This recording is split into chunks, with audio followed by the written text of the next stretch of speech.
হুজুর সবসময় যেন আপনার কদমের কাছে আমি থাকি, তাই তো নাকি? আবু বকর সিদ্দিক এখন কোথায় আছে বলবেন তো?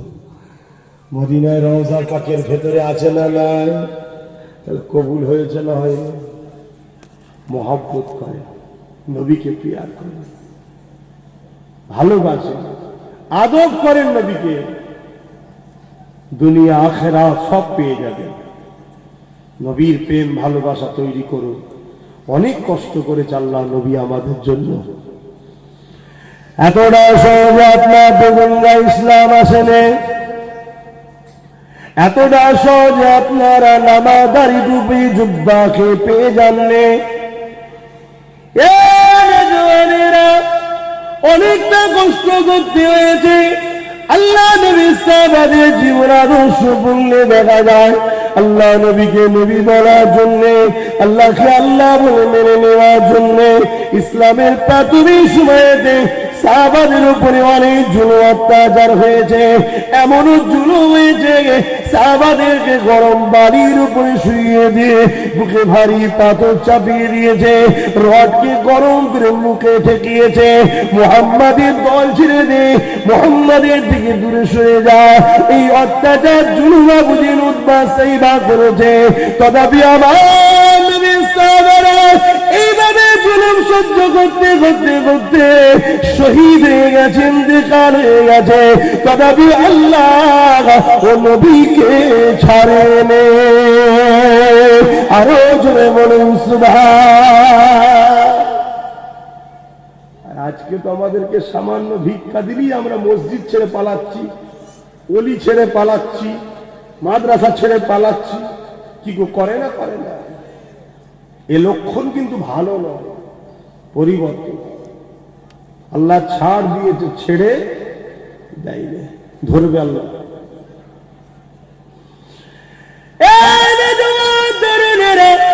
আল্লাহ নবী নবী নবী রাহমাতাল লিল আলামিন নবী বাকি সাহাবারা কত মুহাব্বত করেছেন। দেখে আল্লাহ নবী যখন দুনিয়া জমিনে আগমন করলে, আল্লাহ নবী যখন 40 বছর বয়স হয়ে গেল, নবী আমার নবুয়াতের দাওয়াত করতে লাগলে, নবুয়াতের কাজ শুরু করে দিলে। এই যুবকেরা মক্কা মানুষেরা আমার নবী পাকের কথা মানতে চায় না, আল্লাহ নবীর উপরে জুলুম অত্যাচার করতে লেগেছে। আবু বকর সিদ্দিক আমার নবীকে মেনে নিয়েছে। এই নবী আমার আবু বকরকে সাথে করে নিয়ে কাবা শরীফের পাশে দাঁড়িয়ে গেল। আবু বকর আপনি ওয়াজ করেন, আপনি মানুষকে একটু বলেন আপনি আমাকে মেনেছে।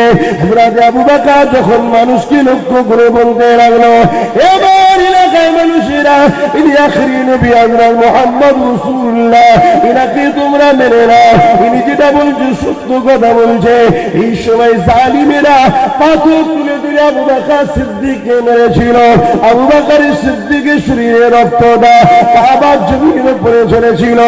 এই যুবকের আল্লাহর জন্য নবীর জন্য এই জমিনে যে রক্ত প্রথম ঝরেছিল, মাফ করবেন, ভুল বুঝবেন না, আপনাদের বুঝাবার জন্য বলছি। সেই খানদানের সেই শরীরের রক্ত নিয়ে বলে যাচ্ছি, বোঝাবার চেষ্টা করবে। এই জমিনের উপরে রক্ত ঝরেছিল সিদ্দিক একবারে প্রথমে আল্লাহর জন্য, নবীর জন্য, ইসলামকে বাঁচাবার জন্য, ইসলামকে বুঝাবার জন্য। আজ সমাজে অনেক আলেম হয়েছে, আজ সমাজে অনেক মুফতি মাওলানা হয়েছে, আলহামদুলিল্লাহ, ভালো কথা। তবে মনে রাখবে যুগে যুগে দুই ধরনের আলেম ছিল, আছে, থাকবে। একটা আল্লাহর পক্ষে, নবীর পক্ষে, আর একটা দুনিয়া জমিনের তাগুতি শয়তানি ক্ষমতার পক্ষে। এইটাকে তোমাকে আমাকে চিনতে হবে। এই যুবকের আবু বকর সিদ্দিক যখন এই রক্তাক্ত অবস্থাতে কাবার জমিনে অজ্ঞান হয়ে পড়ে গেল, বেঈমান নিষ্ঠুর পাষাণেরা আমার নবী পাক সেদিন তারা মেরেছিল। আল্লাহ নবী কাবার জমিনে একদিকে পড়ে গেল। ভেবে দেখো, আল্লাহ দিনের জন্য, তোমাকে আমাকে বাঁচাবার জন্য, নাই সত্যকে জানাবার জন্য, তোমাকে গঙ্গা জমিনে আল্লাহর কোরআনকে পৌঁছাবার জন্য আমার নবী পাক আবু বকর সিদ্দিক অজ্ঞানে কাবার জমিনে পড়ে রইল। আজকে মুসলমান গরিব ছেলে সেই কোরআনের কথা আমরা শুনতে চাই না, সেই কোরআনই প্রতিষ্ঠানে তৈরি করতে চাই না, সেই কোরআন যাদের সিনার মধ্যে রয়েছে তাদেরকে লিডার বানিয়ে তাদের নেতৃত্ব মানতে চাই না। আজকে আমার ঘরে ছেলেরা বেঈমান কাফির বদমাই লুম্পট চোর ডাকাত খুনিদের পৃথিবী ঘুরে বেড়াতে লেগেছে। এই যুবক শুনে কেনা তওবা করে পরিবর্তন হয়। আল্লাহ পাক ছাড় দিয়েছে, ছেড়ে কিন্তু নেই রে। এই হিসাব তোমার কাছ থেকে আল্লাহ নেবে। আমি দাওয়াতটা দিয়ে যাই, মনে রেখে দাও। হযরত আবু বকর সিদ্দিক একদিকে অজ্ঞান হয়ে রইল, আর একদিকে আমার রাসূলুল্লাহ বয়ে পড়ে রইল। কে কাকে দেখবে? এই তো সবে একজনই কলেমা পড়েছে, এই তো সবে একজনই সিদ্দিক একবার এসেছে, নবী পাকের হাতে হাত দিয়েছে, তিনিও তো অজ্ঞানে পড়ে রয়েছে। আমার নবী পাক অজ্ঞানে পড়ে রয়েছে। তামিল বলে একটা পুত্র রয়েছে, তারা এমন করে আবু বকর সিদ্দিককে ওখান থেকে উঠিয়ে নিয়ে চলে গেল, কিন্তু আমার নবী পাককে তুলল না। বাবারা বাহারে তিন সেই নবী আমার কাবার জমিনে রক্তাক্ত হয়ে পড়ে রইল। এই যুবক একবার তোমার দিলে হাত দিয়ে বলো, সেই দিনকে যারা ধ্বংস করতে চাইছে প্রকাশ্য হোক আর গোপনে হোক, তাদের সঙ্গে দল করা তোমার জন্য নাজাতের রাস্তা হবে না গো। এই দুনিয়ার জমিনে তাদের ঝান্ডা ধরে ঘোরাটা তোমার জন্য আখিরাতে কল্যাণ হবে না গো। এই দুনিয়ার জমিনে তাদের জন্য লড়াই করাটা তোমার জন্য পরকালে নাজাত হবে না গো। তাই ভয় করো আল্লাহকে। আল্লাহ এই জমিনে অনেক দিক দিয়ে পরীক্ষা অনেককে নিয়েছে, ফেরাউনকেও পাঠিয়ে পরীক্ষা নিয়েছে, নমরুদকে পাঠিয়েও পরীক্ষা নিয়েছে, সাদ্দাতকে পাঠিয়েও পরীক্ষা নিয়েছে। আজ তোমার আমার পরীক্ষা চলছে। সবরের সঙ্গে আগা, ধৈর্যের সঙ্গে আগা, বড় হিকমতের সঙ্গে আগা। কারণ এই দুনিয়া কারোর জন্য চিরস্থায়ী নয়, আজ আছে কাল চলে যেতে হবে। তবে জীবনে কোনোদিন জালিমদের সঙ্গে তোমাকে যেন না দেখা যায়, জালিমদের সঙ্গে তোমাকে যেন না পাওয়া যায়। কারণ আমার নবী জানিয়ে দিয়েছে, আমার আল্লাহ পাক সর্বসময় জালিমদের বিরুদ্ধে থাকে। তুমি আল্লাহর সৃষ্টি হয়ে আল্লাহ নবীর উম্মত হয়ে জালিমদের পক্ষে কি করে দাঁড়াবে? আসো ফিরে আসো। আবু বকর সিদ্দিককে তার মায়ের কাছে পাঠিয়ে দিল, কিন্তু আমার রাসূলুল্লাহকে কেউ তুলল না। আবু বকর ঘরে চলে গেল, মা ছেলেকে দিদি কাঁদতে লেগেছে, কিন্তু আমার নবী একটাই মাওলা। কে আমার নবীকে দেখে কাঁদবে? কে আমার নবীকে দেখে কাঁদবে? আমার আল্লাহর ফেরেশতারা কাঁদতে লেগেছে। ও রব্বি আল্লাহ, একই দৃশ্য আপনি আমাদেরকে দেখাচ্ছেন, যেটার জন্য দুনিয়া বানালে, যেটার জন্য আসমান বানালে, যেটার জন্য কায়নাত বানালে, যেটার জন্য আমাদেরকে বানালে, সেই নবীর রক্তাক্ত হয়েছে। আল্লাহ আপনি কি আমাদেরকে দেখাচ্ছে? এই যুবকেরা শুনে রেখে না, আমার আল্লাহ পাকের দয়াতে আমার রাসূলুল্লাহর হুঁশটা ফিরিয়ে এলো। আল্লাহ নবী চোখটা দিয়ে খুললে, নবী আমার চোখ খুলে কি বলেছিলেন শোনো। আল্লাহ নবী আগে কিছু দেখে, আবু বকরকে দেখতে না পেয়ে আল্লাহ নবী আসমানের দিকে মুখটা তুলে বলেছিলেন, আল্লাহ পাক আমার আবু বকর কোথায়? আল্লাহ আল্লাহ পাক আমার আবু বকরকে তুলে নেবেন। আল্লাহ আল্লাহ পাক আমার আবু বকর কোথায়? আল্লাহ সবে একটা মানুষ মুহাম্মাদের পাশে দাঁড়িয়েছে। আল্লাহ আবু বকরকে বাঁচাও, আল্লাহ আবু বকর হায়াত দাও, আবু বকরকে জিন্দেগি দাও। আমার নবী পাকের দোয়া শুনে না, আবু বকর মায়ের কোলে চোখ খুললো। যেই মায়ের কোলে চোখ খুলেছে, এদিকে নবী চোখ খুলে আবু বকর বলেছে, ওদিকে আবু বকর চোখ খুলে কি বলছে শোনো। ইয়া উম্মি কাইফা হালুন নবী, আমার মাজার আমার নবী কেমন আছে? আরো বলেন সুবহান।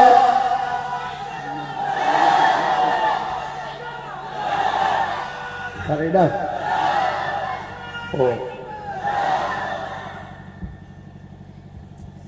কথা বুঝে আসছে বা? আমাদের ইমাম সাহেব ভাই বলছেন যে মানুষগুলো দাঁড়িয়েছে ওনাদেরকে একটু বসতে বলি। শুনছেন? তা বসে বসে পড়ে। এটুকু তো দরদ থাকা দরকার যে নবীর ওসিলায় দুনিয়া এলাম, সেই নবীর আলোচনার মাহফিলে, নবীর সাহাবাদের কথার মাহফিলে বসা তো দরকার। কিন্তু এইটুকু তো ঈমান থাকা দরকার। এটাও যদি শেষ করে ফেলি তার বক্তৃতা হবে। তবে কপালও ব্যাপার, তবে কপালেরও ব্যাপার। সবার কপালে জান্নাত আছে? বলেন বলেন বলেন। এটাও তো জান্নাতের বাগান। সবার কপালে জান্নাতের এই বাগানটাও থাকে না। হ্যাঁ, প্রথমে এসে হয়তো বলেছি বসতে, বাকি যারা আসছে সব বসছে না বসে? আলহামদুলিল্লাহ। দেখুন না, নবীর বাগান, জান্নাতের বাগান তো ভরে গেছে, বলুন আলহামদুলিল্লাহ। এই ঠান্ডার সময়তেও ভরে গেছে, বলুন আলহামদুলিল্লাহ। না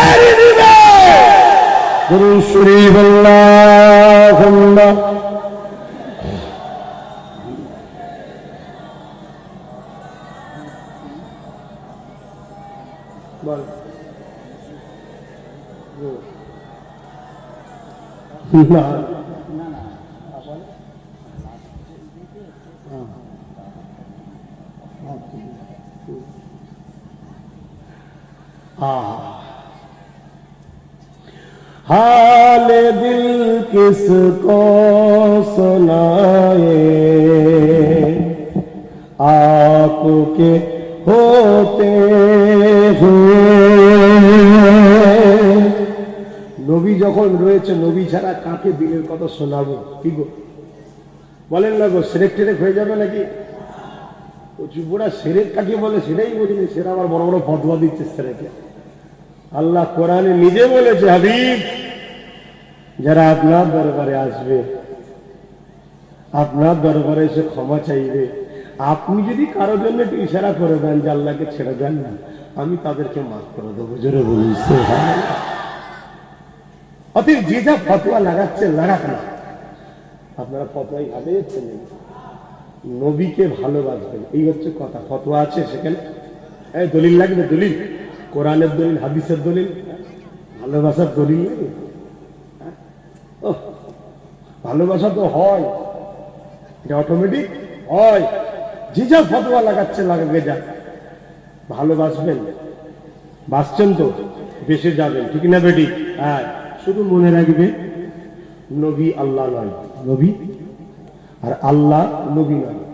আল্লাহ খালেক, নবী মখলুক। আর এটাও মনে রাখবে, আল্লাহ পেতে গেলে নবী ছাড়া সম্ভব নয়। জোরে বলুন সুবহানাল্লাহ। আর এই সিস্টেমটা করেছে কে? আল্লাহ। নবীর গুরুত্বকে বাড়াচ্ছে কে? আল্লাহ। আমাদের এই ঘাড়ের যে রড আছে, রক শিরা, তার থেকেও আল্লাহ আমাদের কাছে আসে। কি গো, শুনেছেন না শোনেননি? আর নবী কোথায় আছে? আমাদের জানের থেকেও কাছে আছে। জোরে বলুন সুবহানাল্লাহ। আমাদের শাখ রডটা যদি কেটে যায়, কিছুক্ষণ হলেও ছটফট করে রয়ে যাবে, আর জান চলে গেলে থাকবে? তাহলে আল্লাহ তিনি তিনার হাবিবকে তিনার স্থানের থেকেও আমাদের কাছে বেশি কাছের করে দিচ্ছে, যে আমার বন্ধুকে তোদের জানের থেকেও করিব কাছে করে দিলাম। যা, জোরে বলুন সুবহানাল্লাহ। তো বন্ধুকে আমাদের কাছে ঠেলছে কে? আর আমরা যদি সরিয়ে দিই, আল্লাহ তো বলবে বেশি বুঝিস, যা বিয়া তো জাহান্নামে যা। তখন কি হবে? নবীকে ভালোবাসেন। हाल दिल किसको सुनाए, आपके होते हुए। क्यों किसी के दर पे जाए, आपके होते हुए। मैं गुलाम मुस्तफा हूँ, ये मेरी पहचान है। मैं गुलाम मुस्तफा हूँ, ये मेरी पहचान है। गम मुझे क्यों कर सदाए, आपके होते हुए। দুঃখ আমাকে কি করে কষ্ট দেবে? কেন আপনি রয়েছেন তো। যখনই দুঃখ আসবে আপনাকে স্মরণ করব। দুঃখ আর থাকবে?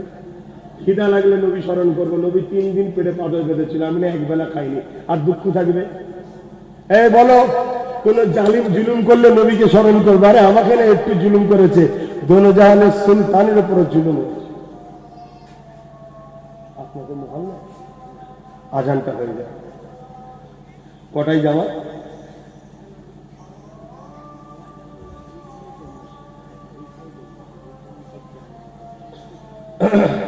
এখানে কখন আজান হবে?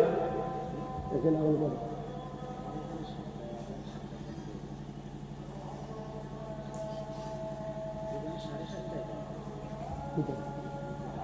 কমিটিকে একটু বলেন আমার কি ব্যাপার আছে না আছে জানি না, তখন গ্রামে কি সিস্টেম।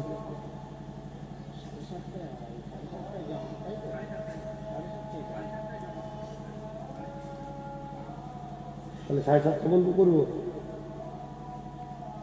কি করেছো তোমরা আলোচনা বলবো তো।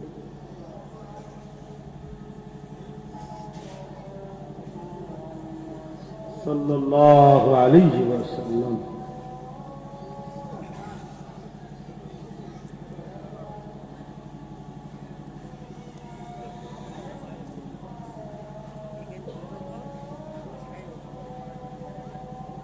সাল্লাল্লাহু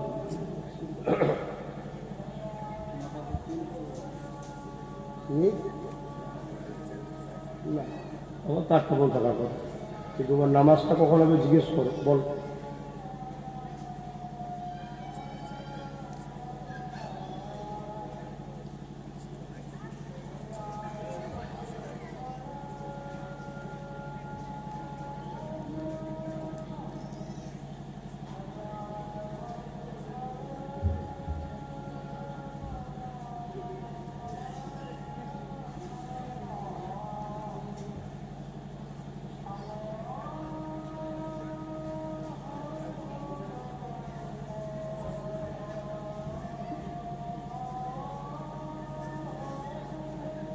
আল্লাহু আকবার, আল্লাহু আকবার।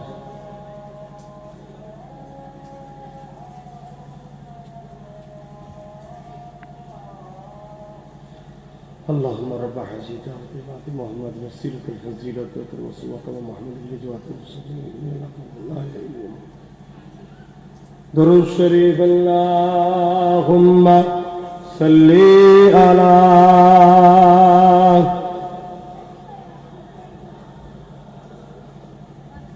জোরে জোরে পরে একই কথা,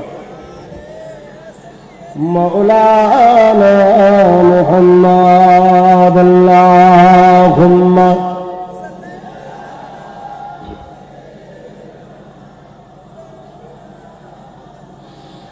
अपना जीना अपना मरना अब तेरी चौखट पे है, अपना जीना अपना मरना अब तेरी चौखट पे है, हम कहाँ सरकार जाए हम कहाँ सरकार जाए। আমাদের সরকারকে নবী মোহাম্মদ রসুল শুনছেন তো, কোন দিকে আছো দেখো এবারে। हम कहाँ सरकार जाए आपके होते हैं, हाल दिल किसको सुनाए आपके होते हुए। कह रहा है आपका रब अंत फीहिम, आपसे कह रहा है आपका रब अंत फीहिम, आपसे क्यों इन्हें दो मैं सजाए, क्यों इन्हें दो मैं सजाए आपके होते हुए। আমাদেরকে কেন আল্লাহ মারবে? আমার নবী থাকতে, নবী তো আমাদের আল্লাহ পাকের কাছে বলবে আল্লাহ এগুলো আমার, এগুলোকে ছেড়ে দেন। কি এরকম আবেদন করলে নবীর কথা শুনবে মনে হচ্ছে তো নাকি? আর না বলবে বেরিয়ে যান আপনি এখান থেকে, আপনার কথা চলবে না, এরকম বলবে নাকি? কিছু কিছু বক্তা মলি সাহেবের অস শুনলে যেন মনে হয় নবীকে আল্লাহ কিয়ামতের অপরাধী করে তুলবে, মনে হয়। নাউযুবিল্লাহ বলেন। হায় হায় হায় হায়, কোরআন এটা পড়ে না পড়ে না আল্লাহই জানে। কোরআনে আল্লাহ জানাচ্ছেন ওয়ালা সাওফা ইউতিকা রাব্বুকা ফাতারদা। এ যুবকেরা, আল্লাহ পাক আমার নবী পাককে কত মর্যাদা কত সম্মান দিয়েছেন। ওয়ালাসাউফা ইউতিকা রাব্বুকা ফাতারদা। এই আয়াতের তাফসীরে মুফাসসির হযরতরা লিখতে লেগেছে, অচিরে আপনাকে এত দিয়া দেব যতক্ষণ পর্যন্ত না আপনি খুশি হবে, ততক্ষণ পর্যন্ত আপনার দোয়াকে কবুল করতে দেখা হবে।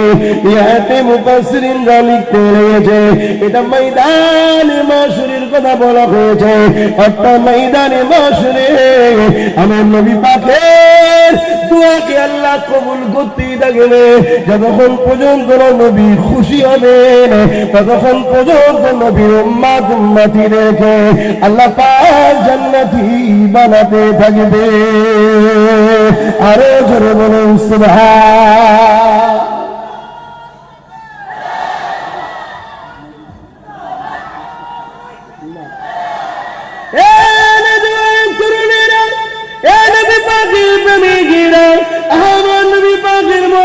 কথা শোনো, এ যুবকেরা নামাজ পড়তে হবে ঠিকই কথা, রোজা রাখতে হবে ঠিকই কথা, হজ করতে হবে ঠিকই কথা, তেমন করে দিন ইসলামের সুন্নতি লেবাসগুলো পড়তে হবে ঠিকই কথা, দান খৈরাত করতে হবে ঠিকই কথা, কিন্তু খারিজিদের নামাজ যেন না হয়ে যায়, আল্লাহ নবী দুশ্মনী করে যেন নামাজ না হয়ে যায়, ওই নামাজ তোমাকে জান্নাতে নিয়ে যেতে পারবে না, তুমি বরবাদ হয়ে যাবে। যদি তোমার আকীদা নবী সম্বন্ধে খারাপ হয়ে যায়, তুমি যত বড়ই মুফতি হও না কেন, যত বড়ই মুহাদ্দিস হও না কেন, যত বড় তুমি পীর দাবি করো না কেন, তোমার আকীদা যদি গন্ডগোল হয়ে যায়, তোমার নামাজ হজ যাকাত দান খয়রাত কোনো কিছু কাজে লাগবে না। আমার নবী পাক একদিন নববী শরীফে বেরোলে সাহাবা হুজুররা বসে রয়েছে, আল্লাহ নবী বড় খোশ মিজাজের মধ্যে রয়েছে, বড় আনন্দের মধ্যে রয়েছে। সাহাবারা দেখে বলতে লাগলে, ইয়া রাসূলুল্লাহ, ইয়া হাবিবাল্লাহ, হুজুর আজকে বড় আপনাকে বড় আনন্দ খুশি খুশি লাগে, হুজুর কি রহস্য রয়েছে জানতে কি পারি? আল্লাহ নবী বললেন, শুনো বাবা সাহাবারা, একটা বিষয় আল্লাহ আমি নবী আমার সঙ্গে পরামর্শ মাশওয়ারা করতেছিলেন। আরো জোরে বলুন সুবহান। কে? আল্লাহ খোদ মালিক, যিনি মোহাম্মদ রসুলকেও সৃষ্টি করেছে, মোহাম্মদ নবীকে শ্রেষ্ঠ নবী যিনি বানিয়েছে, মোহাম্মদ নবীকে যিনি বন্ধু বানিয়েছে, মোহাম্মদ নবীর উপরে যিনি কোরআন দিয়েছে, সেই আল্লাহ মোহাম্মদ রসুলের সঙ্গে একটা বিষয়ে মাশওয়ারা আলোচনা করছিলেন। ভাবতে পারছো কত বড় সম্মান আমার নবী? শুনছেন তো নাকি? নামাজ পড়তে হবে, রোজা রাখতে হবে, হজ করতে হবে, দান খয়রাত করতে হবে। বোঝাবার জন্য বলি, আপনাকে আপনার মালিক বলেছে যা বাজারে গিয়ে জিনিসপত্র কিনে নিয়ে আয়। আপনি সব কিনেছেন, ব্যাগ নিয়ে জানলে আনতে পারবেন? আনার জন্য একটা কিছু দরকার।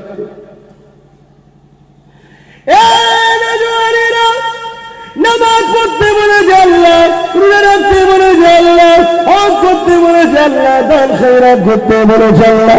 এই নেকি আমলগুলো নিয়ে যাবার জন্য একটা পাত্র দরকার, ওই পাত্রটা হলো ঈমান। ওই ঈমানটা কি? লা ইউমিনু আহাদুকুম হাত্তা আকুনা আহাব্বা ইলাইহি মিন ওয়ালিদিহি ওয়া ওয়ালাদিহি ওয়ান নাস আজমাইন ওয়া ফি হাদিসি লা ইউমিনু আহাদুকুম হাত্তা আকুনা আল্লাহু ওয়া রাসূলুহু আহাব্বা ইলাইহি মিম্মা সিওয়াহুমা ওয়া মান আহাব্বা لا يحبه إلا لله. يجرؤ على حديث ثلاث من كنا في وجد بهن حلاوة الإيمان من كان الله ورسوله أحب إليه مما سواهما إلى آخر الحديث. يجرؤ على ربنا ويبطلنا كل إيمان. সব থেকে আগে, সব থেকে বেশি আল্লাহ নবীকে নবী মেনে ভালোবেসে তুমি সঙ্গে মেনে নেওয়া, এটা আপনার পাত্র তৈরি হয়ে গেল। এবার এই পাত্র নামাজ দান, রোজা দান, হজ দান, যাকাত দান, দান খয়রাত করে মা বাবার ভালোবাসা, গরিবকে সাহায্য, এই সব কিছু আমল নেকিগুলো নিয়ে আপনি আস্তে আস্তে চলে যান। আমার আল্লাহ ময়দানে মাশরে আপনাকে আরশের ছায়া দেবে আর আপনাকে চিরশান্তির মেহমান খানা জান্নাত দিয়ে দেবে। আর যদি ঈমান না থাকে সব জায়গার পুরো আপনি বরবাদ হয়ে যাবে।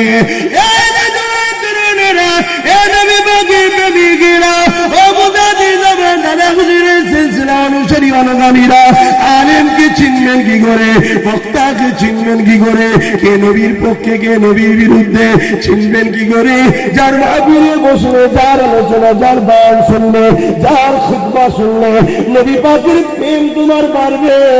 মনে রেখে দেবে কোরআনের রাস্তায় রয়েছে। আর যারা আলোচনা শোনার পর কতটুকু প্রেম ভালোবাসা ছিল নবীর উপরে ওটুকু শেষ হয়ে গেল। জানলে যাই হোক নাই হোক কোরআনের রাস্তায় নয়, পথ ভ্রষ্ট হয়ে গেছে। অনেক বড় ডিগ্রি থাকতে পারে কিন্তু কোরআনের রাস্তা থেকে বেরিয়ে গেছে। কারণ কোরআন শিক্ষা দিয়েছে ঈমানদারদের সামনে নবী পাকের গুণগান প্রশংসা আল্লাহ বেশি বেশি করেছে। আরো জোরে বলুন সুবহান।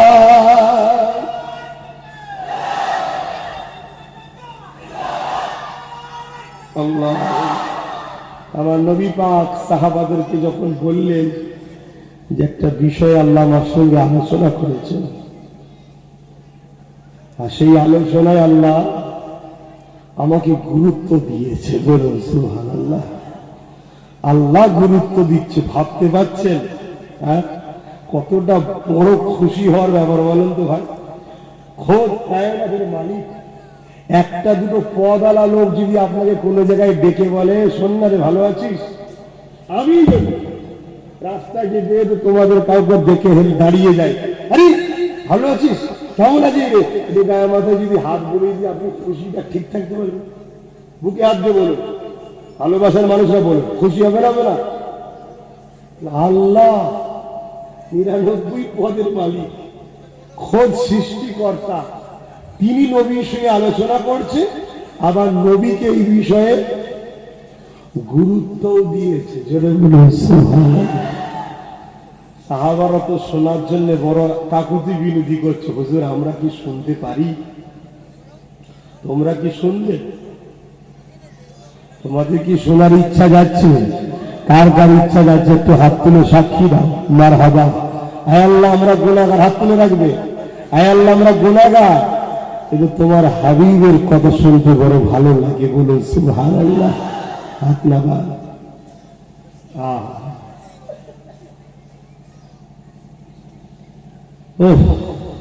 কি সম্মান আল্লাহ। সাহাবারা বলছেন হুজুর আমরা কি শুনতে পারি?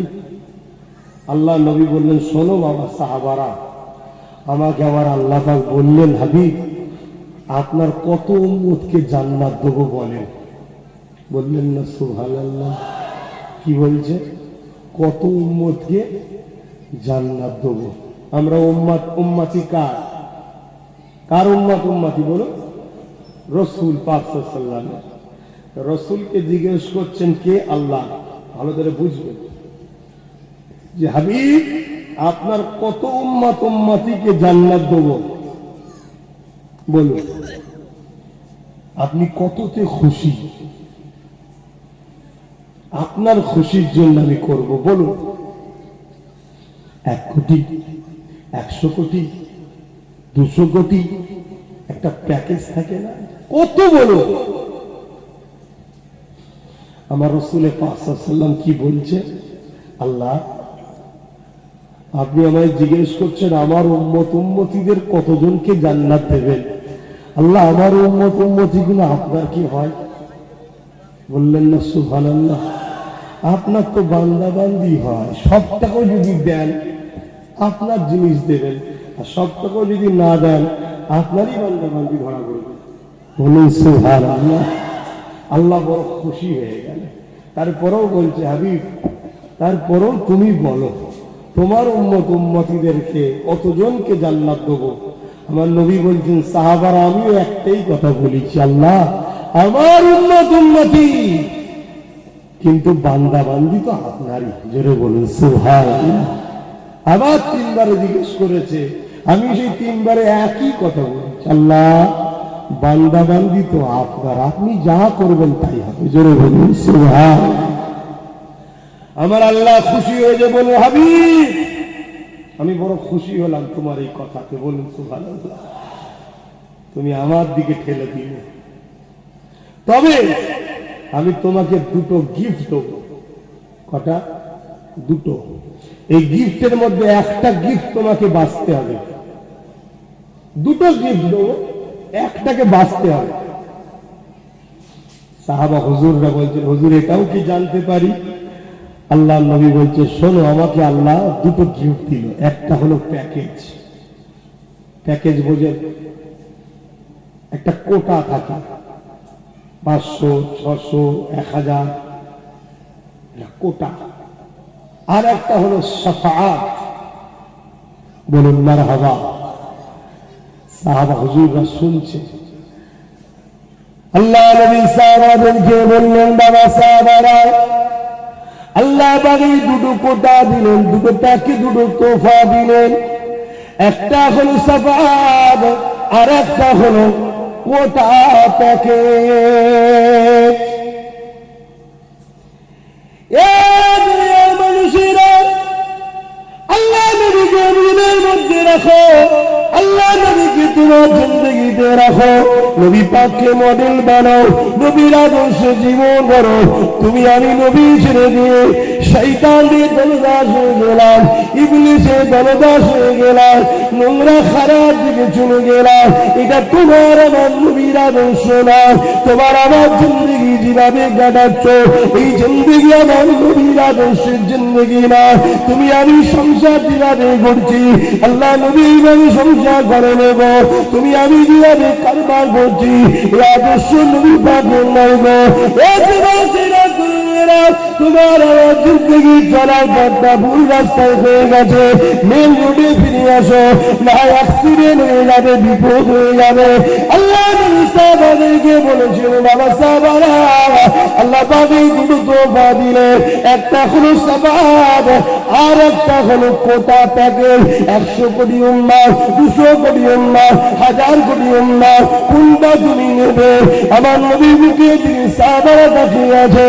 আল্লাহ নবী বলেছে, বাবা সাহাবারা, আমি নবী পাক আল্লাহ পাকের কাছে শাফাআতটা নিয়ে নিলাম।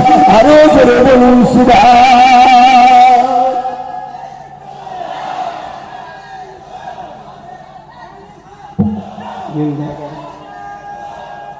আল্লাহ। সাহাবা হুজুররা বলছেন, হুজুর আপনি তো প্যাকেজ নিতে পারতেন, কোটা নিতে পারতেন, আপনি শাফাআত দিলেন কেন? আল্লাহ নবী বলেছেন, বাবা সাহাবারা, প্যাকেজের একটা নির্দিষ্ট কিন্তু সংখ্যা আছে। প্যাকেজের নির্দিষ্ট সংখ্যা আছে। সেটা 500 কোটি হোক, 600 কোটি হোক, 700 কোটি হোক, আর 1000 কোটি হোক, একটা কিন্তু নির্দিষ্ট সংখ্যা আছে। যদি 1000 কোটি হয়, তাহলে 1000 কোটি প্যাকেজ মিটে যাওয়ার পর কুরবান করো নবীর কদমে নিজের জানমাল।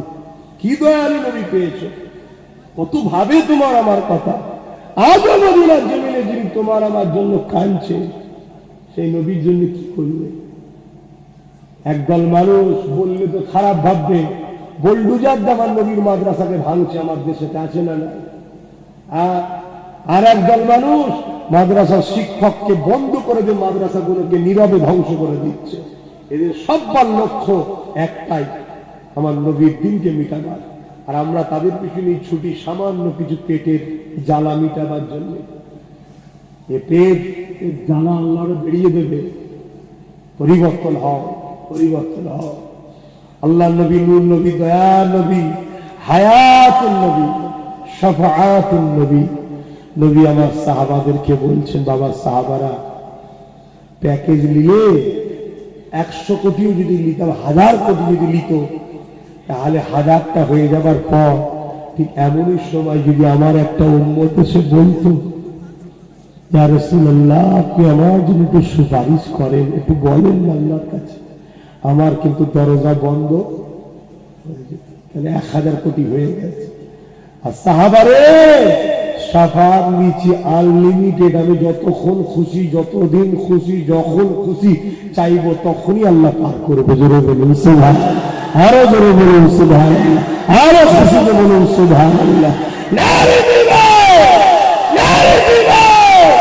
কুরআন ও সুন্নাহ, কুরআন ও সুন্নাহ, দ্বীন ইসলাম নারী দিব।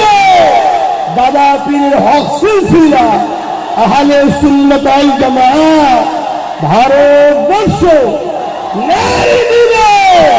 গুরু শরীফ আল্লাহুম্মা সাল্লি আলা। ও কি ঠান্ডা রে বাবা, এই ঠান্ডায় ঢুকছে না, আজকে শুধু ঠান্ডা।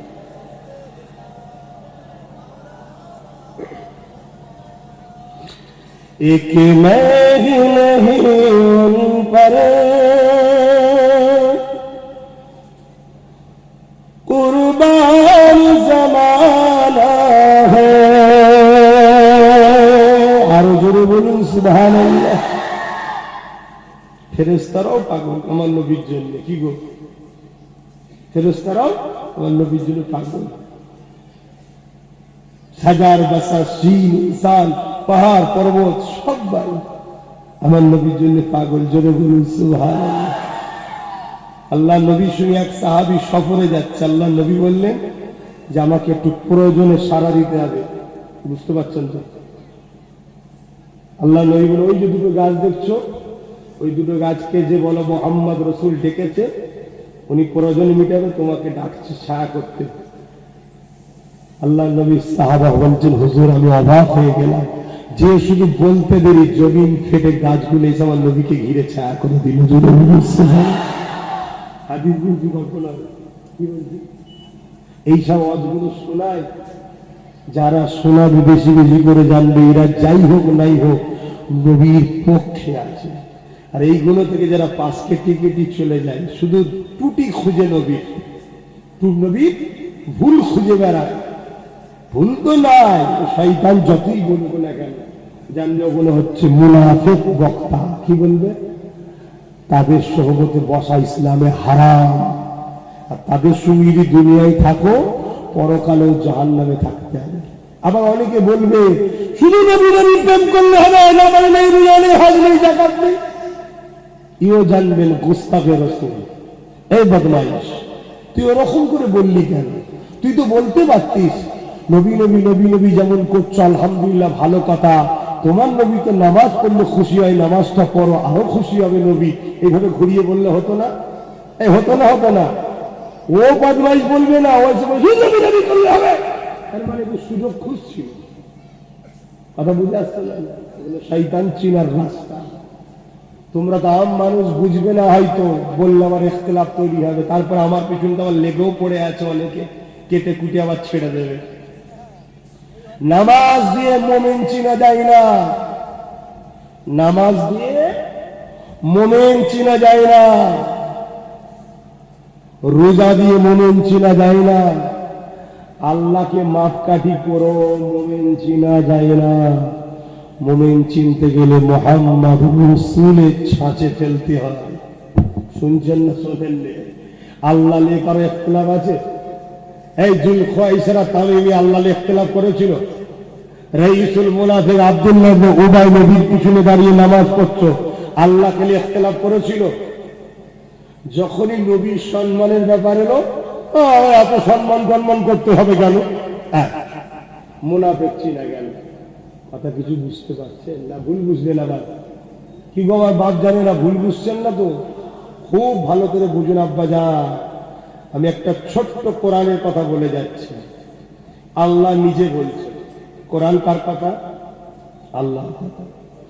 আমি হাফেজ আল্লাহ সবসময় কোরআনের আয়াত স্মরণ থাকে না, আর যা টেনশন, যা চাপ, যা চিন্তা মাথায় তুলে নিয়েছি, এ শান্তি নেই দুনিয়াতে।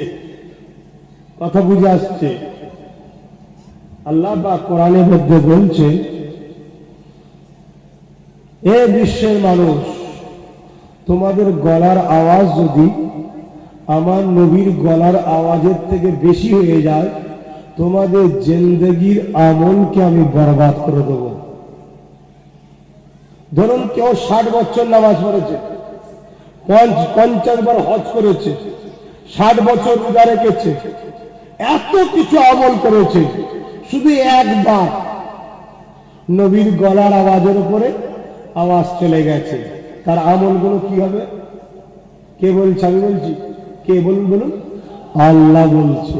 তাহলে 60 বছরের নামাজ, 50 বার হজ, 60 বছরের কোরআন তেলাওয়াত, 60 বছরের রোজা, 60 বছরের দান, 60 বছরের জিন্দেগির ইবাদত, সব একবার রাসূলুল্লাহর আওয়াজের উপরে আওয়াজ উঠলেই সব। বলুন বলুন, নবীর সম্মানটা কোথাও বুঝতে পারছেন? নবীর মাকাম কোথাও বুঝছেন? নবীর সঙ্গে নয়, শুধু নবীর কথার আওয়াজের উপরে আওয়াজ উঠে গেলেই ফয়সালা। আরে ফয়সালার বিধান আমার আল্লাহ দিয়েছে। তামাম পৃথিবীর সমস্ত মুফতি মাওলানা আলেম মুহাদ্দিস এক জায়গায় হোক, কোরআনের আয়াতের মোকাবেলায় নামতে পারবে না। সেই নবীকে চেনুন, সেই নবীর আদব বুঝুন। আজ আমাদের মধ্যে সব থাকার পরও আমরা শেষ হয়ে যাচ্ছি কেন? আমাদের দিলে ওই মোহাব্বত আর ওই আদবটা নাই যেটা নবীর উপরে করা দরকার, যেটা বেলাল করেছিল, যেটা সিদ্দিক আকবর করেছিল, ফারুক আজম করেছিল, যেটা আমার মুর্শিদ জামানের মুজাদ্দেদ করেছে, যেটা সুলতান হিন্দ মুঈনুদ্দিন আজমি করেছে আমার নবীর শানে। ওই আদব প্রেম আমাদের ছেলেদের থেকে বার করে নেওয়া হয়েছে। আর এই বার করেছে দুই ভাবে, একদল মুনাফিক বক্তা আর একদল ছদ্মবেশী আমাদের দরদি সেজে আমাদেরকে হারাম খাইয়েছে। খারাপ লাগছে কথা? এটা আওয়াজ দিয়ে বলুন, সবাইকে জিজ্ঞেস করছি, খারাপ লাগছে না? বসে গেছেন বলে উঠতে পারছেন না? আপনার কাছে আব্বাস সিদ্দিকী আগে না নবী আগে? আপনার কাছে আব্বাস সিদ্দিকী আগে না আল্লাহ আগে? আব্বাস যদি আল্লাহ রসুলের বিরুদ্ধে কথা হয় বসে বসে শুনবেন কেন? ইমানের মজবুত নাই? মুখ ফিরিয়ে চলে যাওয়া দরকার আছে না নাই?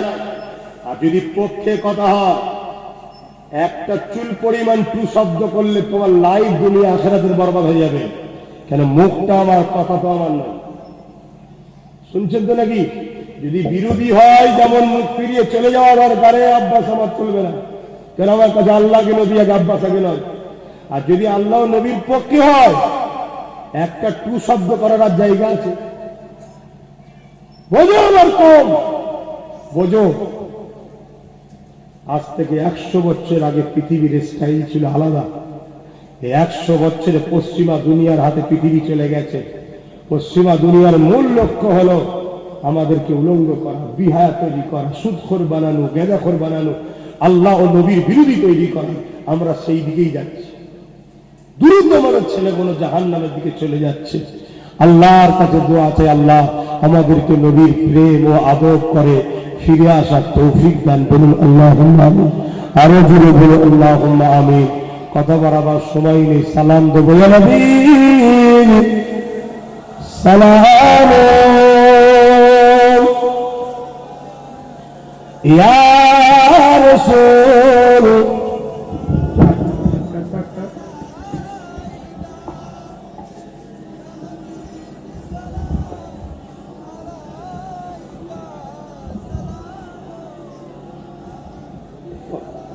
কেন এইসব লাগার বাবা? চোখে আলোর, চোখের ক্ষতি যাবে। হ্যাঁ, এসব কি এদিকে ঘোরাফেরা লাইন আছে? চকম চকম করে চোখ চলে যাবে। এমনি তো বয়স বাড়ছে, এবারে ঘোরাও নাই।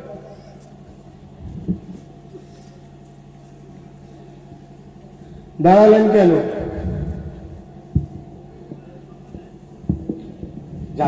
দাঁড়ালেন কেন? সালাম দেব। কোথায় পেয়েছেন? কোরআন হাদিসে আছে দাঁড়ানো? কথা বলছে না তো, তাহলে দাঁড়ালেন কেন?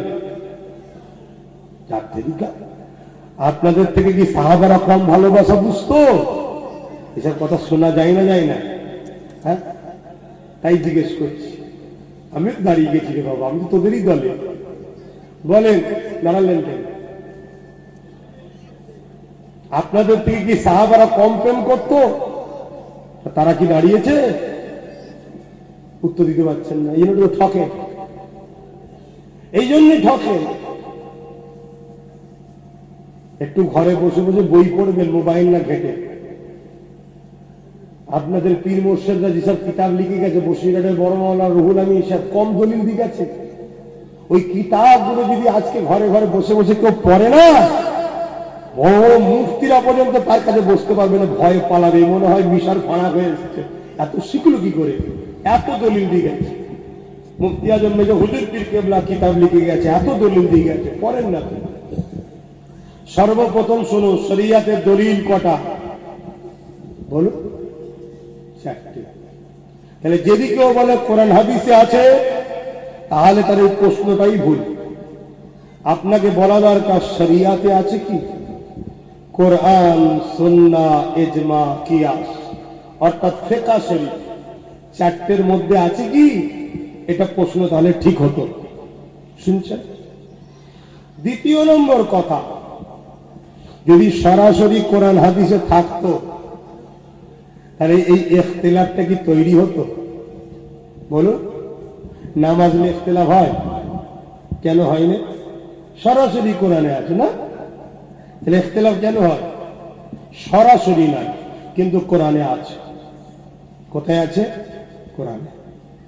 সাল্লু, দরুদ পড়ো, ওয়াসাল্লিমু, সালাম দাও।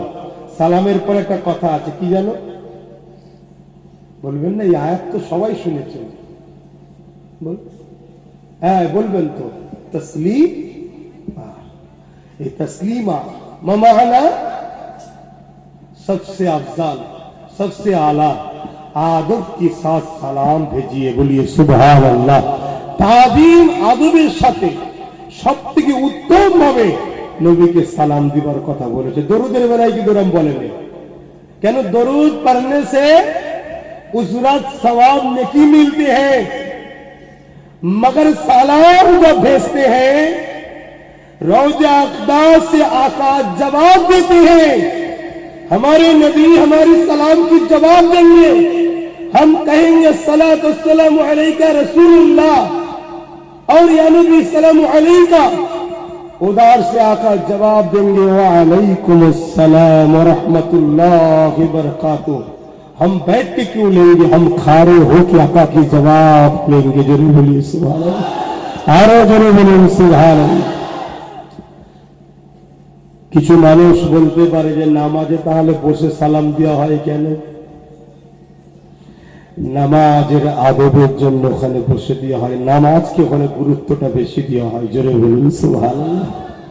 ওখানে নামাজকে গুরুত্বটা বেশি দেওয়া হয়। জানাজার নামাজ পড়েন আপনারা? মাইয়েত হয়, জানাজায় কি নবীকে সালাম দাঁড়িয়ে দেওয়া হয় না? হয় না? নেট খুলুন, মদিনা শরীফ লাইভ মারুন, দেখুন। এখানে ভেতরে ভেতরে দেখলেন না, মদিনা শরীফ লাইভ নেটে সার্চ করুন।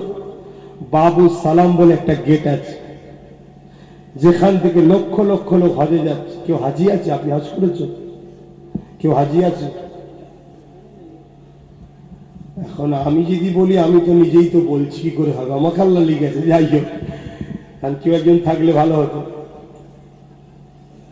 ভেতরে আছে হয়তো, সে হাজির সাহেব চিন্তা করছেন কি বলবে রে বাবা, দরকার নেই, এই হুজুরটা তো বড্ড কড়া হুজুর, দরকার নেই বাবা যাবার কাছে। তা ওই বাবু সালাম দিয়ে একটুখানি এর সাথে ঠেকে দিতে হয়। রে বাপ, এই নেহরটা পুরো ঢুকছে, শরীর গরম হচ্ছে, আর নাক দিয়ে ঠান্ডা হাওয়াটা ঢুকাচ্ছে। ও তো মদিনা শরীফে বাবু সালাম, বাব মানে দরজা, সালাম মানে সালাম দিবার দরজা। ওই দরজা দিয়ে যারা ঢুকছে, যিনারা সবাই দাঁড়িয়ে দাঁড়িয়ে দাঁড়িয়ে দাঁড়িয়ে নবীকে সালাম এখনো দিচ্ছে। যদি বলেন সুবহানাল্লাহ। মসজিদে ঢোকেন, হ্যাঁ যুবকরা, মসজিদে ঢোকার দোয়া জানো তো? আল্লাহুম্মা আফতাহ লি, বলো, আবওয়াবা রাহমাতিক। এই দোয়াটা পড়ো। এই দোয়াটা পড়ার আগে আর একটা কি যেন পড়তে হয় জানো? জানো? হ্যাঁ কি না বলবে তো? আমার আব্বা জানেরা জানেন? এই দোয়াটা পড়ার আগে নবীকে সালাম দিতে হয়। জোরে বলুন সুবহানাল্লাহ। তো মসজিদের কোটের জুতোতে বসবেন নাকি? হ্যাঁ, এসব নিয়ে নিজেদের মধ্যে ইখতিলাফ করবেন না। যদি কেউ বসে সালাম দেয় তার গুনাহ হবে, এমন কেউ শরীয়তে ফতোয়া দেয়নি। কিন্তু কেউ যদি দাঁড়ানোকে ঘৃণা বা ক্রিটিসাইজ করে, আমার ভয় হয় তার ইমানের খাতরা হতে পারে। কারণ এটা নবীর প্রেমের সাথে সম্পর্ক আছে, এটা ভক্তির সাথে সম্পর্ক আছে, এটা আদবের সাথে সম্পর্ক আছে। কেন আদবের জন্যই, প্রেমের জন্যই ইমান তৈরি হয়। যদি বলেন সাহাবারা কি বেশি বুঝতো, আরে সাহাবাদের ব্রেন আদব শুনলে মাথা খারাপ হয়ে যাবে। দাঁড়িয়ে দাঁড়িয়ে একটা আদবের কথা বলবো সাহাবাদের, কারা কারা শুনতে চাইছেন একটু হাত তুলে দেখাবে, তাহলে কষ্ট দিয়ে আজ করবো না আপনার। এটা দাঁড়িয়ে দাঁড়িয়ে বলে দিই, ছোট্ট কথা। আল্লাহ নবী নূর নবীর একজন সাহাবী ছিলেন, তিনার ডিউটি ছিল নবী পাক যে ঘোড়ায় চাপতেন, ওই ঘোড়ার পিঠে একটা কাঠের লাকড়ি দিয়ে কাজা বা বাঁধা হতো, যার উপরে বসবে। কেন ঘোড়ার পিঠ তো স্লিপ, ওই জন্য একটা কাঠের জিনিস দেওয়া হতো, এখন চামড়ার বেরিয়েছে সম্ভবত। তার উপরে দয়াল নবী বসতো, তাহলে কি হতো, স্লিপ হতো না, দ্রুত যাওয়া যাবে। এটা একটা সাহাবীর দায়িত্ব ছিল, তিনার কাজ নবী গেলেই ঘোড়ার পিঠে বেঁধে দিত, নবী চাপতো, আর নবী চলে এলে ওটাকে খুলে রেখে দিয়ে ঘোড়াকে রিল্যাক্সে দিত, ফ্রি করে দিত, ঘোড়া ঘুরে বেড়াতো। একদিন শীতের সময়, আর মক্কা মদিনায় শীত মানে কঠিন শীত, প্রচুর ঠান্ডা, পাহাড় এলাকাতে দিনে যেমন গরম, রাত্রে ঠান্ডা। এমন শীতের সময় হঠাৎ করে রাত্রিরে কোন এক প্রোগ্রামে রাসূল যাবেন, তা সাহাবীর কাছে খবর এসেছে সাহাবীকে কাজাবা বাঁধতে হবে। কিন্তু সাহাবীর এখন গোসল ফরজ হয়ে গেছে। বোঝেন গোসল ফরজ? বোঝেন তো গোসল ফরজ মানে গোসল করতে হবে, শরীর নাপাক হয়ে গেছে। সাহাবী দেখছে আমি যদি এই ঠান্ডা পানিতে গোসল করি মারা যেতে পারি, এত ঠান্ডা। আর জান বাঁচানো শরিয়াতে কি জোরে বলেন, ফরজ। তা জানটাও বাঁচাতে হবে। আর আমি ওই কাজা বাটায় হাত দিই কি করে, এই কাঠটাতে একটা কাঠ, যাতে নবী পাক বসবে। কোরআনের কোন আয়াতে নাই যে নবী যে কাঠে বসবো, এই কাঠে তোমরা নাপাক হাতে হাত দিও না। এটাই তো আল্লাহর পরীক্ষা প্রেমিকদের। সব কথা বলতে লাগে না, বুঝে নিতে হয়, ঠিক না বেঠিক গো? আর হাদিসেও কোন জায়গায় নবী বলেনি এই আমি যাতে বসবো খবরদার নাপাক হাতে হাত দিবি না, এটাও নবী বলেনি। সাহাবীর দিল বলে উঠেছে, জিনার উপরে কোরআন নাজিল হয়েছে। কোরআনে যদি রেহেল লেখার জন্য রেহেলের মর্যাদা বেড়ে যায়, জিনার উপরেই নাজিল হয়েছে, তিনার মর্যাদা বেড়েছে না কমেছে? জন্য বলছেন না, বেড়ে গেছে। সাহাবীর দিল গাওয়া দিয়েছে না। তাই কি করেছে, অন্য এক সাহাবীকে বলেছে আপনি বেঁধে দেন। বাঁধা হয়ে গেছে, নবী এসেছে, ঘোড়ায় চেপেছে, বেরিয়ে চলে গেছে কাজে। সাহাবী পানি গরম করেছে, গোসল করেছে, নবীর কাছে গেছে। নবী ডেকে বলছে সাহাবী কালকে ঠিক বাঁধাটা হয়নি, তোমার কিভাবে বেঁধেছ? ওই জেনার দায়িত্ব ছিল, তোমার তো কালকে বাঁধাটা হয়নি, তুমি তো ভালোই বাঁধো রোজ। সাহাবী তখন বলছে হুজুর বিয়াদবি নেবেন না, কাল আমি বাঁধিনি, অন্য এক সাহাবীকে বাঁধতে দিয়েছি। নবী জিজ্ঞেস করলো কেন? নবী জানতেন না কিছু একটা ঘটবে, সাহাবাদের সামনে দেখাতে হবে, তো তবে তো শিক্ষা পাবে। আর এটাই তো আল্লাহর হুকুম। কেন? সাহাবী বললেন হুজুর আমার গোসল ফরজ ছিল, আমি আপনি যাতে বসবেন তাতে ওই অবস্থায় হাত দেওয়াকেই পছন্দ মনে করলাম না।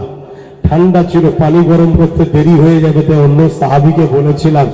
আল্লাহ নবী খুশি হয়ে গেলেন, আর দেরি হলো না, জিবরাইল চলে আসলেন। আল্লাহ নবীর কাছে আয়াত নাযিল করলেন, ওহী নিয়ে এলেন। কি ওহী? যে হাবিব আপনার এই সাহাবীর আদব দেখে আল্লাহ খুশি হয়ে গেছে, উম্মতের জন্য একটা সহজ ব্যবস্থা করে দিয়েছে। যেখানে বিপদ হবে, বিমার হবে, জান যাবে, পানি ঘাটলে সেই ক্ষেত্রে উম্মত যেন তায়াম্মুম করে লাই। জোরে বলুন সুবহানাল্লাহ। এই তায়াম্মুমের আয়াতটা পেলাম এই সাহাবীর আদবের জন্য। শুনছেন তো নাকি? আজ আমরা যদি একটু আদব করে দাঁড়িয়ে সালাম দিই, ইখতিলাফ করবেন না। কেউ যদি বসে দেয় তাকে আমরা কখনো গুনাহগারও বলি না, তাকে আমরা সমালোচনা করি না। কথা বুঝে আসছে না? কিন্তু আমাদের দাঁড়ানো নিয়ে যদি কেউ টিটকিরি মারে, আমার মনে হয় তার ইমানের ক্ষতি হতে পারে। তাই মাথা গরম না করে ভেবে চিন্তে কথা বলা দরকার। ঠিক না বেঠিক গো? আসো, প্রেমের ব্যাপার উচ্চ আওয়াজে ভালোবাসায় আদবের সাথে দয়াল নবীকে সালাম দেবো আল্লাহকে দেখিয়ে। ইয়া নবী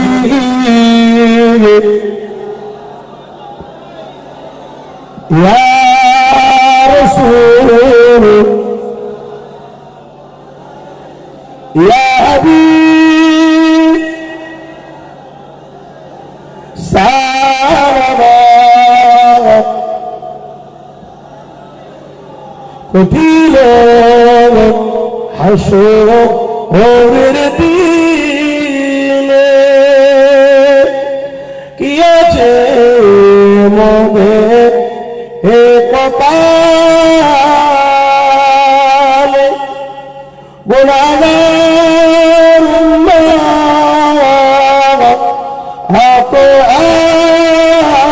আপনার লইবে সঙ্গে হে মাহশরে নবী সালাম ইয়া রাসূল ইয়া হাবিব সালাম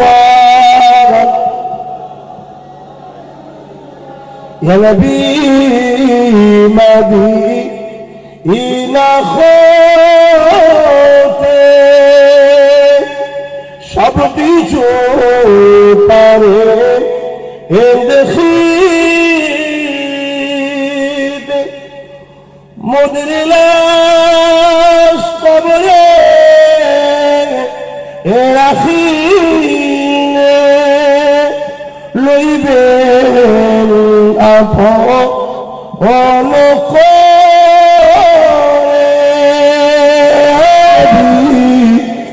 সালাম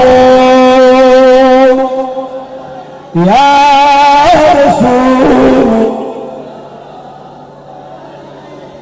ইয়া হাবিব সালাম গায়ে গায়ে বসুন, দোয়া হবে। বালাগাল মাওলা বিকামালিহি কাসাবাত তুজাব জালালিহি حسنت جميع صالحه صلوا عليه وآله اللهم صل على সব বেঁধে বুড়ি হয়।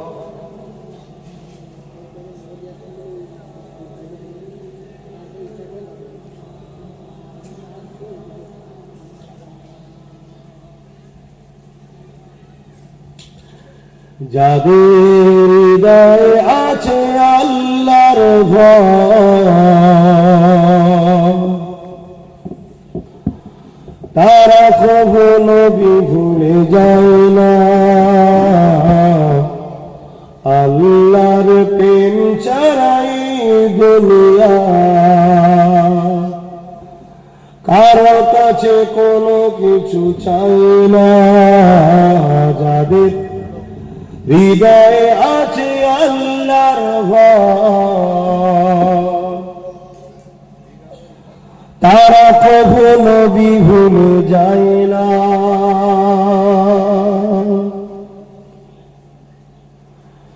রাতের আঁধারে যারা সিজদাতে রয়, দু চোখের আঁসুতে নবী জানব। রাতের আঁধারে যারা সিজদাতে রয়, দু চোখের আঁসুতে নবী জানব।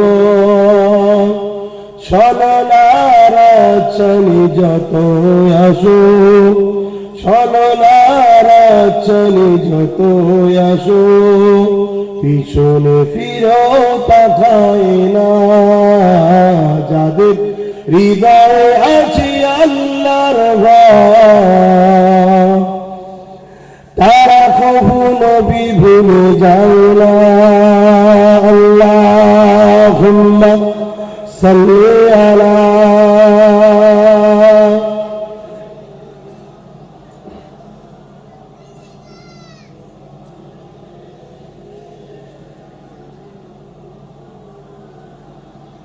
আমার আব্বা জানেরা, বাপ জানেরা, মায়েরা, বোনেরা, ভাইয়েরা, যুবকরা, ভালোবাসেন তো? ছেলে মনে করে, ভাই মনে করে সাথে আছেন তো? নাকি শুধু জলসা শুনতে এসেছেন নাকি? না দিল থেকে সাথে আছে? একদম 2 নম্বর নয় তো। সত্যিকারের যারা আমাকে ভালোবাসেন, সুখে দুঃখে আমার সাথে ছিলেন বা এখনো আছেন, হকের পক্ষে, ন্যায়ের পক্ষে, দিনের জন্য, কওমের জন্য, মানুষের জন্য, দেশের জন্য যখনই দেখেছি দাঁড়িয়েছিলেন বা আগামীতে দাঁড়াবেন, জীবনের শেষ নিঃশ্বাস পর্যন্ত যত বিপদ আপদই এসুক সাথ দিতে তারা রাজি আছেন। আল্লাহকে সাক্ষী রেখে বলুন, আল্লাহকে সাক্ষী রেখে বলছেন তো? লম্বা হাতটা তুলেছেন যে নাকি? জোর করেছি, জোর করেছি, হাত না বান। আখেরি দিন কিন্তু আগামী দিন খুব ভয়ানক আসছে। বোঝার হয়তো বুঝুন, বোঝার হয়তো বুঝুন। আল্লাহ আমাদেরকে বোঝার তৌফিক দান করুন, আল্লাহুম্মা আমিন। লোভ লালসায় পড়ে নিজেকে বিক্রি করে ফেলবেন না। নিজের বাচ্চাদের ভবিষ্যতের কথা ভাবুন। আজকে মিডিয়া খুললে, ফেসবুক খুললে কি হচ্ছে বাচ্চাদের উপরে দেখছেন না? কোথায় বলুন? ফিলিস্তিন, প্যালেস্তাইনে। আপনি জানেন প্যালেস্তাইনের ইতিহাস? 2 মিনিটে সংক্ষেপে বলছি, 2 মিনিটে। কি? হিটলার বলে একটা রাজা ছিল। হিটলার, কি নাম? হিটলার। সে ছিল খ্রিস্টান। সে ছিল কি? খ্রিস্টান। ইহুদিদের ঘরে মেরে দিচ্ছিল। 60 লক্ষ ইহুদিকে গ্যাস চেম্বারে ভরে মেরে দিয়েছে। শোনো, বাচ্চা থেকে শুরু করে, নারী থেকে শুরু করে, বাপ থেকে শুরু করে 60 লক্ষ ইহুদিকে গ্যাস চেম্বারের মধ্যে ভরে মেরে দিয়েছে। ওই সময় ওই ইহুদিগুলো জান বাঁচাবার জন্য পৃথিবীর যেখানেই যায় কেউ ওদেরকে আশ্রয় দেয়নি। আশ্রয় দিয়েছিল মুসলমান প্যালেস্তাইনবাসীর লোকেরা। তাদেরকে ঘর দিয়েছিল, জায়গা দিয়েছিল, জমি দিয়েছিল, থাকতে দিয়েছিল। ওরা তাদের সহযোগিতা নিয়ে, মুসলমানদের সহযোগিতা নিয়ে আস্তে আস্তে আস্তে আস্তে বড় হয়েছে, শক্তিশালী হয়ে সেই মুসলমানগুলোকে আজকে মেরে মেরে মেরে মেরে শেষ করে দিচ্ছে। মাথায় ঢুকলো? এ থেকে কিছু শিক্ষা নেওয়া দরকার আছে না? না, আমরাও যখনই কেউ বিপদে পড়ে আমাদের কাছে সে ময়া কাঁদা কাঁদে, আমাকে দেখো, আমাকে দেখো, আমাকে দেখো। আমরাও 77 বছর ধরে একে দরদ দেখিয়েছি, ওর দরদ দেখিয়েছি, একে সাহায্য করেছি, ওকে সাহায্য করেছি। ওরা কিন্তু আস্তে আস্তে শক্তি তৈরি করে আর আমাদেরকেই শেষ করে। আস্তে আস্তে শক্তি তৈরি করে, আমার মসজিদে কেস করে। আস্তে আস্তে শক্তি তৈরি করে, আমার মাদ্রাসাতে তালা মারে। আস্তে আস্তে শক্তি তৈরি করে, আমাদের মা বোনেদের কাজ কারবার, চাকরি বাকরি, বাপ ভাইদের পড়াশোনা শেষ করে। সমাজ ভাই বোন, 80 বছর হতে আর 3 বছর বাকি আছে। ওটার দিকে সুধরে যাও। যদি না সুধরাও, যাদেরকে তোমরা হেল্প করে কাঁধে তুলছ, এরাও কিন্তু আগামী দিন তোমাদেরকে মারার জন্য ঘিরছে।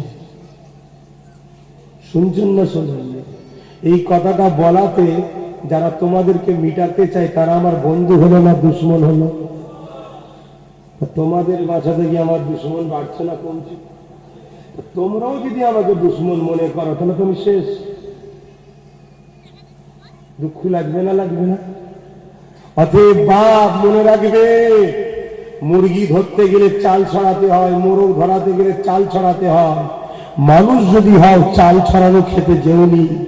মোরগ মুরগি যদি হও, চাল ছড়ানো যেই খাবে 200, 500, 1 কেজি তেল, আলু, পেঁয়াজ, একটু ভিক্ষা দিল, আর তুমি কক কক করেছে যেই খাবে, ধরবে, জবাই করবে।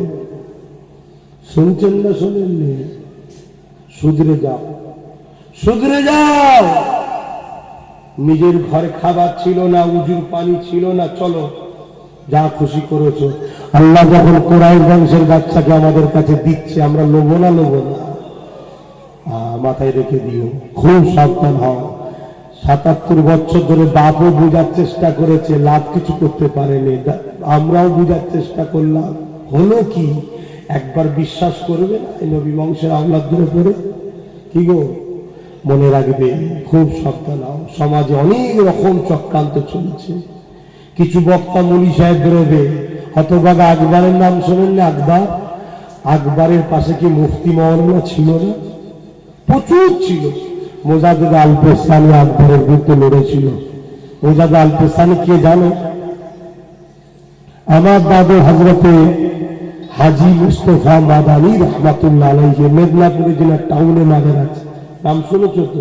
তোমাদের দাদু নয়, আমাদের দাদু হযরতে মুস্তফা মাদানী রহমাতুল্লাহ আলাইহি, তিনি মাসুম রব্বানী হুজুরের হাতে বায়াত হয়েছে। মাসুম রব্বানীটাকে মোজাদ্দেদ আল পেশানি হুজুরের ছেলে, জোরে বলুন সুবহানাল্লাহ। তিনি আকবরের বিরুদ্ধে লড়েছিল। আকবর রাজ ক্ষমতা দিয়ে ইসলামকে মেটাতে চেয়েছিল, মোজাদ্দেদ আল পেশানি লড়ছিল। একটা ময়দানে লড়াই হবে, হাজির হয়েছে। মোজাদ্দেদ আল পেশানির দিকে সাধারণ লোক কিছু রয়েছে, আর হতভাগা আকবরের দিকে বড় বড় স্কলার, বড় বড় মুফতি, বড় বড় মৌলানা, বড় বড় ভিআইপিরা সব আকবরের দিকে। কেন? আকবরের কাছে মিলিটারি আছে, পুলিশ আছে, যদি আমাদেরকে মারে। শুনছেন না? কিন্তু আল্লাহ মোজাদ্দেদ আল পেশানিকে জিতিয়েছিল, আকবরকে ধ্বংস, তার বাহিনীকেও শেষ করে দিয়েছিল। আল্লাহ যদি তুমি আমি হকের পক্ষে থাকার জন্য যদি একটু পরীক্ষা নেয়, ধৈর্যের সাথে পরীক্ষা দিতে হবে না? হবে না? হ্যাঁ, মনে রাখবে। আসো এখন দোয়া চাইব। আমার পরে আমার চাঁদপুরি হুজুরের এই আওলাদ দু কথা বলবেন, তারপর আমার ইসহাক ভাই আসবে, আলোচনা করবে। আসুন, দোয়া চাওয়ার আগে এই মাহফিলটা হচ্ছে, ওলামারা আসছে, আমিও আসলাম, আপনারাও আসলেন। এই একত্রিত হওয়াটা ভালো লাগলো না খারাপ লাগলো? ভালো লাগলো। ভালো লাগলো না খারাপ লাগলো? একটু কিছু কিছু করে দাও, মাহফিলের জন্য দান করো, সবাভাবে দোয়া করবো, যার যা খুশি দাও। এই ছেলেরা কেটে গেল, কমিটির ছেলেরা কই যাও, যার যা খুশি দাও, যার যা খুশি একটু শরীর খাও। তোমাদেরও তো মাই মুরব্বীরা কবরে আছে, তারা মুখের দিকে তাকিয়ে আছে। 100, 200, 500 দিলে তো গরিব হয়ে যাবে না? দাও, যার যা খুশি দাও, যার যা খুশি দাও।